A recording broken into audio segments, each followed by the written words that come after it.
Today, I would like to share with you some astronomical facts, some astrological assumptions, and the true equinox sign of Virgo.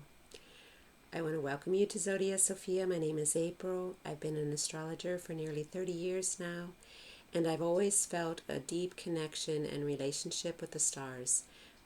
They're sacred.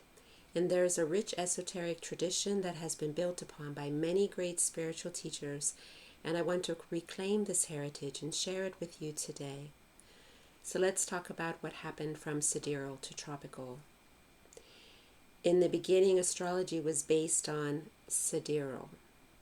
We observed the actual positions of the stars in the sky. However, during the Dark Ages, our calendar was created, and it was based on the seasons rather than the stellar positions. And this locked us into the tropical zodiac, which is based on the calendar instead of the actual sky. So the difference between tropical and sidereal systems is now about 24 degrees.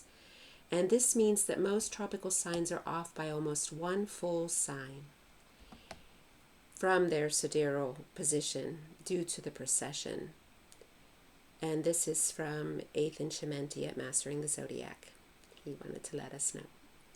So if you are willing to discern what we have been taught and to observe the actual sky and apply it in your own life, much will be revealed. So you can download the Stellarium app if you'd like and check it out for yourself. Okay, so let's talk next about the age of Aquarius. It is not yet, folks. Many believe that we are entering into the age of Aquarius, but the ages are based upon the precession of the equinoxes. And currently, the spring equinox we have is at 5 degrees Pisces. And we won't actually move into the age of Aquarius until the year, I could hardly say it even, 2440. Of course, with the ending of an age, we do get a glimpse of this wave of energy flowing in that is flowing to us from Aquarius, but it will still actually take a few hundred more years until we are officially in Aquarius, around 300 years. Okay, so now I want to share with you some framework around the zodiac. Basically, it consists of 4 elements: earth, air, fire, and water, and it consists of 3 modalities. We have the cardinal, which is initiating, the fixed, which is stabilizing, and the mutable, which is adaptive and transitional. And this is the foundational framework for how the archetypal energies operate. From true sky observations, our sacred quarter holy days now fall in the mutable signs, the mutable cross.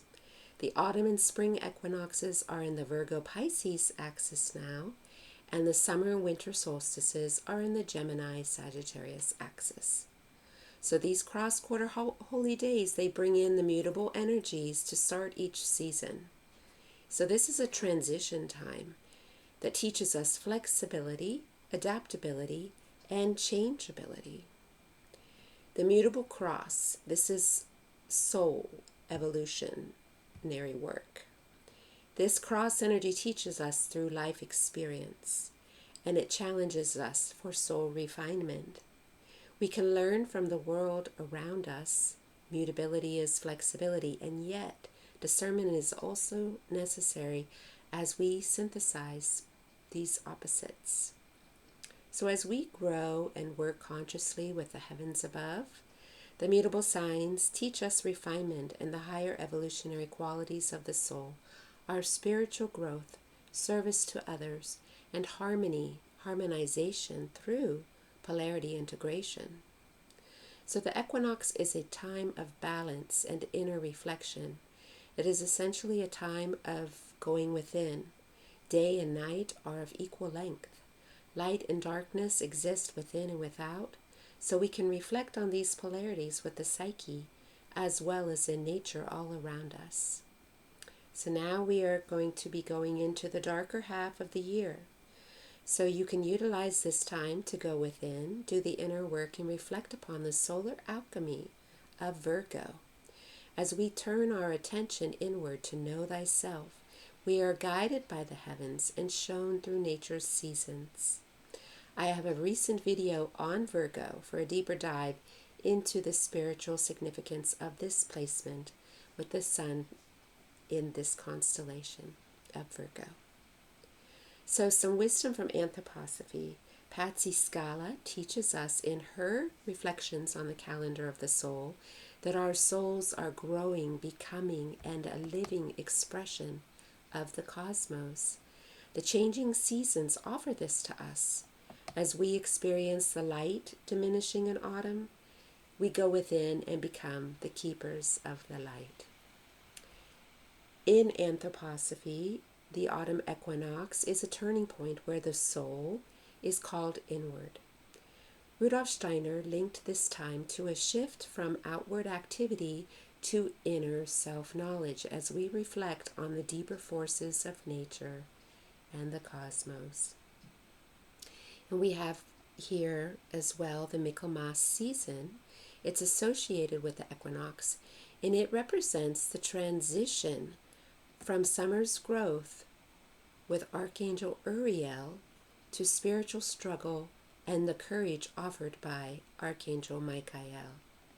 This is our time to strengthen. It's a time to strengthen our inner life, focus on self-mastery, and tame the dragon of lower instincts through our conscious will. And this is the time to unite the cosmic with the earthly in preparation for winter. So we celebrate Michaelmas on September 29th to give gratitude for Michael's protection and to give us courage to battle darkness. It is a time to cultivate strong will, to have inner strength in these challenging times, and to bring harmony to our mind and emotions through exploration, going within. We are always in transition, essentially, and this is necessary for our soul's evolution and our spiritual growth. So now we want to take some time to observe where the constellations actually are. And also, in my videos, we have from Aries to the present season, I have an unfolding of the solar alchemy and reflections of this with the nuggets of wisdom to acquaint yourself with the higher teachings of astrology beyond the personality. It's about this doing the inner soul work. That's what we do here at Zodiac Sophia. I often draw from anthroposophy and Rudolf Steiner because of his foundation of spiritual science with his teachings. He emphasizes our relation to the seasons, to the cosmos, and to Christ from both mystical and scientific perspectives. So the kingdom of heaven is within, and it is written in the stars. Astrology is a spiritual science with profound wisdom teachings beyond personality, beyond prediction. The entire zodiac influences our soul development and evolution if we allow it. So it's time to reclaim the original teachings of the true sky and the stellar significance of our relationship to the cosmos. So closing, I will give you a beautiful verse from Rudolf Steiner. If you wish to know yourself, seek yourself in the world's far breadths. If you wish to know the world, penetrate your own inner depths. Your own inner depths will disclose, as in world memory, the mysteries of the cosmos to you. So, if you resonate with these teachings and would like to take up the great work of inner knowing, then I invite you to join me here at Zodiac Sophia, where we will continue to explore the mystical musings of the sun and how it supports our soul evolution. Peace and blessings on this Virgo equinox. Bye-bye, everyone.